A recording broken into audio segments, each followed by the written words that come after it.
Hola, que Dios te bendiga muchísimo. Soy la evangelista del Señor Fausta Viván, o sea, del Ministerio Evangélico de la Colombia de Wiesbaden, aquí en Alemania. Y como ya sabes, hacemos meditaciones y luego venimos aquí encantadísimos a compartirlas contigo para la gloria de Dios. Mira, coge tu Biblia y vamos a leer juntos esta palabra de Dios. Hoy vamos a finalizar el capítulo 3 de Primera de Corintios. Dios nos ha hablado tanto en este capítulo, hay tanto que aprender. Así que coge tu Biblia, recuerda, Primera de Corintios 3, del 17 al 23. Vamos a acabar este capítulo 3. Dice así la palabra de Dios, leemos en la cobertura del Padre, del Hijo y del Espíritu Santo. Dice así: ¿no sabéis que sois templo de Dios y que el Espíritu de Dios mora en vosotros? 17. Si alguno destruye el templo de Dios, Dios le destruirá a él. Fuerte. Luego dice, porque el templo de Dios, el cual sois vosotros, santo es. 18. Nadie se engaña a sí mismo. Si alguno de entre vosotros se cree sabio en este siglo, hágase ignorante, para que llegue a ser sabio. Fuerte. 19. Porque la sabiduría de este mundo es insensatez para con Dios. Pues escrito está, Él prende a los sabios en la astucia de ellos. Vamos a pasar al versículo 20. Y otra vez, el Señor conoce los pensamientos de los sabios, que son vanos. 21. Así que ninguno se gloríe en los hombres, porque todo es vuestro. 22. Sea Pablo, sea Apolos, sea Cefas, sea el mundo, sea la vida, sea la muerte, sea lo presente, sea lo porvenir, todo es vuestro. Vamos a pasar al versículo 23 para terminar. Y vosotros de Cristo y Cristo de Dios. Amén. Esa es la palabra poderosa para terminar este capítulo 3 que llevamos meditando. El tema lo hemos llamado el templo. Nosotros somos el templo de Dios. ¿Qué significa esto? Mira, el templo es donde permanece el Espíritu Santo, y eso hace al creyente nacido de nuevo su vivienda permanente. El Espíritu Santo viene a vivir en ti permanentemente. Mira, el versículo 17 es un pelín largo, tiene muchas cosas impresionantes. Mira, nuestros cuerpos físicos deben ser un sacrificio vivo, lo que significa que permanecemos santos al hacer siempre la cruz el objetivo de nuestra fe. La cruz, el objetivo de nuestra fe. Si no lo hacemos, esto deja al creyente expuesto a Satanás y él causará la destrucción. Recuerda, él ha venido a robar, matar y destruir. Somos santos en virtud de estar en Cristo. Permanecemos santos por la obra del Espíritu Santo, quien exige que nuestra fe siempre esté en la cruz, porque la cruz lo hizo todo posible. A través de la cruz Cristo hizo todo posible. Tú y yo somos salvos hoy porque Cristo murió en la cruz, no por nada más. Mira lo que dice aquí en el libro de Romanos 12:1, te lo voy a leer. Dice, así que hermanos, os ruego por las misericordias de Dios que presentéis vuestros cuerpos en sacrificio vivo. Dice, santo, agradable a Dios, que es vuestro culto racional. Vamos a pasar ahora, Dios le destruirá. ¿Qué quiere decir Dios con esto? Porque también está en el versículo 17. Mira, Pablo presenta una de las más severas advertencias en el Nuevo Testamento a cualquiera que sea responsable de edificar la iglesia de Cristo. Este pasaje tiene mucho que ver con todos los que ocupan cargos, o sea, nosotros, cargos de maestros o dirigentes. Mira, si alguien profana o pervierte el templo de Dios, o sea, una congregación o un grupo de congregaciones, Dios mismo castigará a esta persona con terrible destrucción y muerte eterna. Dios no juega cuando estamos jugando con sus almas. Recuerda, hay partes aquí que quiero que meditemos, Mira, las personas pervierten. ¿Cómo se pervierte el templo de Dios? Las personas pervierten y destruyen la iglesia de Dios al uno. participar en la inmoralidad. Tú y yo vivimos mal, sabemos que vivimos en la inmoralidad, pero vamos ahí a la iglesia a predicar la palabra, a subir al púlpito. Fuerte, hay que tener mucho cuidado con esto. Mira lo que nos escribió Pablo aquí en 1 Corintios 5:1, dice, de cierto se oye que hay entre vosotros fornicación y tal fornicación cual ni aún, escucha, ni aún se nombra entre los gentiles, tanto que alguno tiene la mujer de su padre. Fuerte, ¿verdad? Fuerte. Mira, el punto 2, este es el punto 1 que quería meditar contigo. Seguimos en el versículo 17. También fomentar la mentira, el engaño y la ambición egoísta cuando lo fomentamos en la iglesia. Mira, 1 Corintios 3:3 nos dice, porque aún sois carnales, pues habiendo entre vosotros celos, contiendas y disensiones, no sois carnales y andáis como hombres. Te invito también a leer el libro de Hechos 5, del 1 al 11, ¿verdad? El punto 3 aquí, de cómo podemos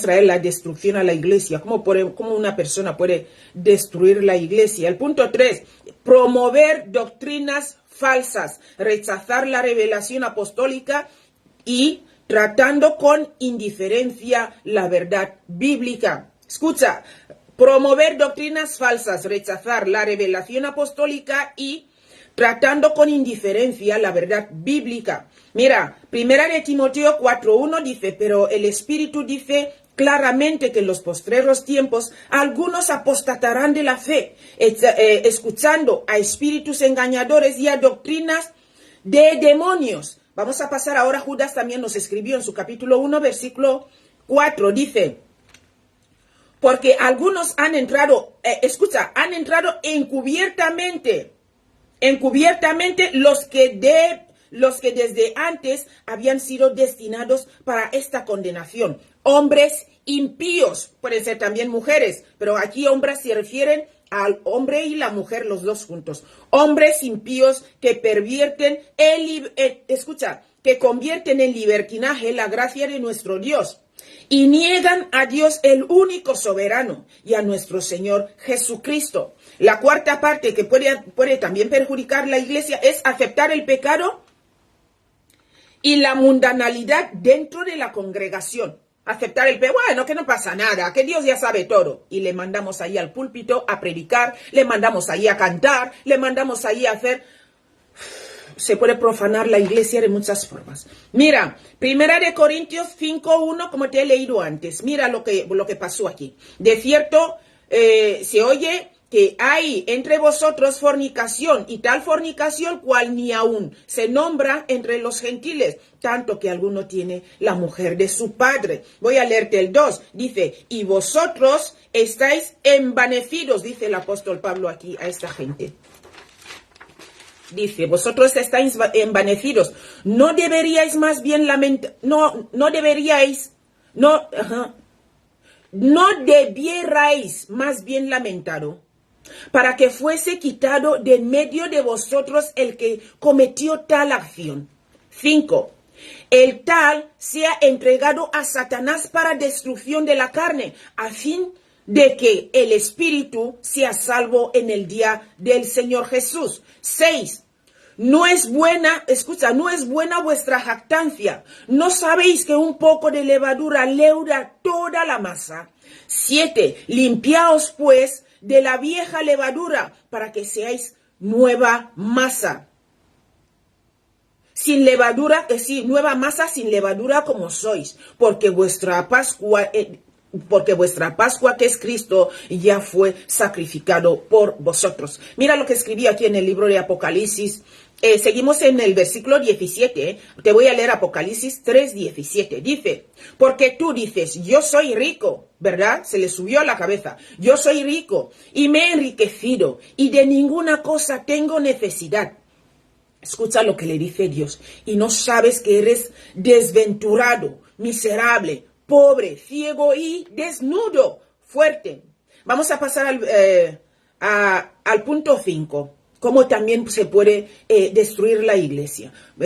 Mira, procurar edificar la iglesia mediante la sabiduría humana o un evangelio tergiversado. Esto ya lo vemos muchísimo, ¿verdad? Primera de Corintios 1:18 dice, porque la palabra de la cruz es locura a los que se pierden, pero a los que se salvan, esto es, a nosotros, poder de Dios. Cuando ya ves que el otro día estuve escuchando una palabra que me tocó muy fuerte y decía el predicador, o sea, el maestro decía, mira, cuando ya ves que hay un trocito de un versículo bíblico y luego todo lo demás son experiencias de la vida, hay que tener mucho cuidado.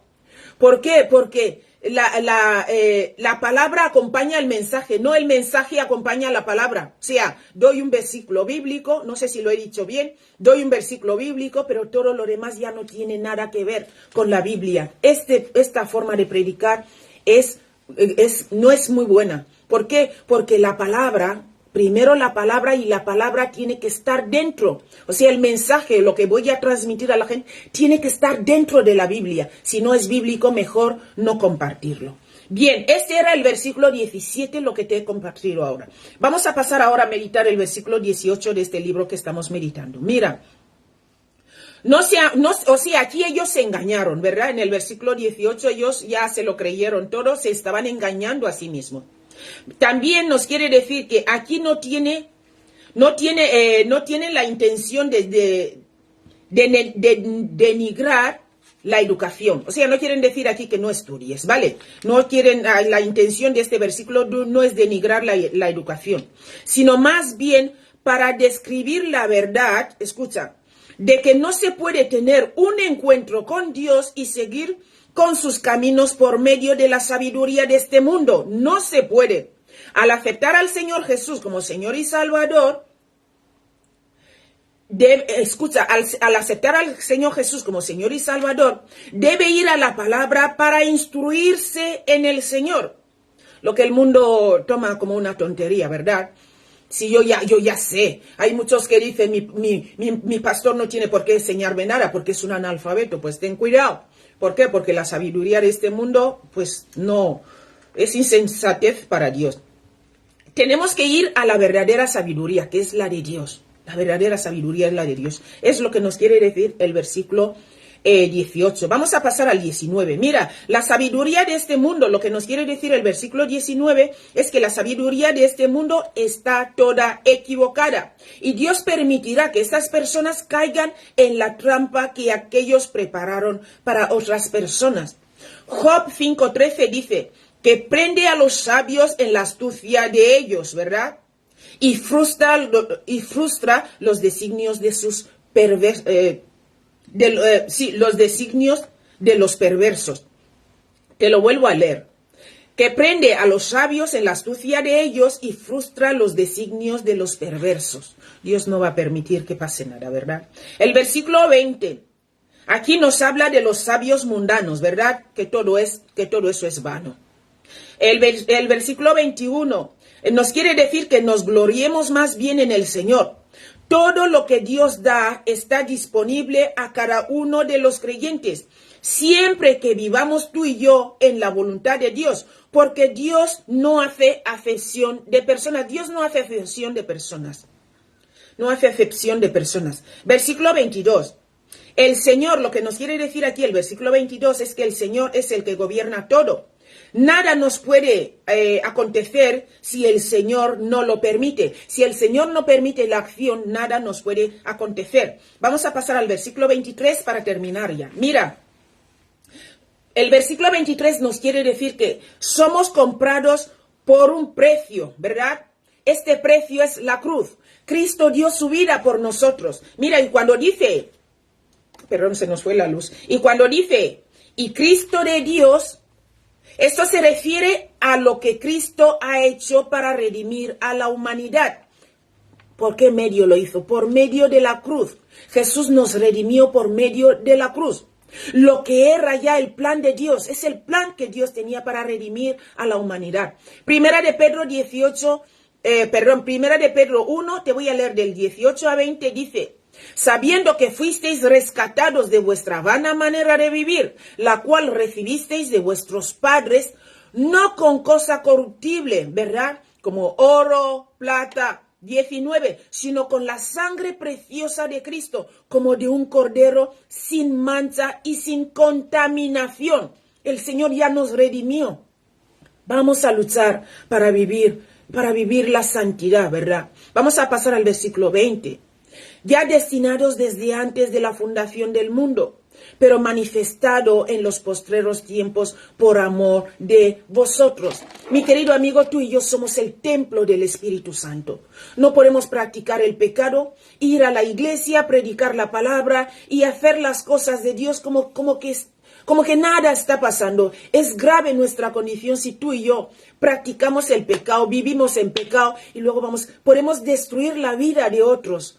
¿Por qué? Porque Satanás es el que va a obrar a través de mí. Es el que va a obrar a través de ti. Por eso es tan importante, tenemos que tener muchísimo cuidado en qué condición vamos a ir a subir al púlpito, en qué condición vamos a ir a dar la palabra de Dios, en qué condición vamos a transmitir la palabra de Dios. ¿Por qué? Porque muchas veces en vez de que el Espíritu Santo sea el que nos guíe, son los demonios. ¿Pero por qué? Porque tú y yo vivimos en pecado, practicamos el pecado y vamos ahí como santitos, ¿verdad? Esto tiene que terminar. Cristo viene, mi querido amigo, y el Espíritu Santo quiere permanecer en nosotros siempre. Es la mosca ahí pesada.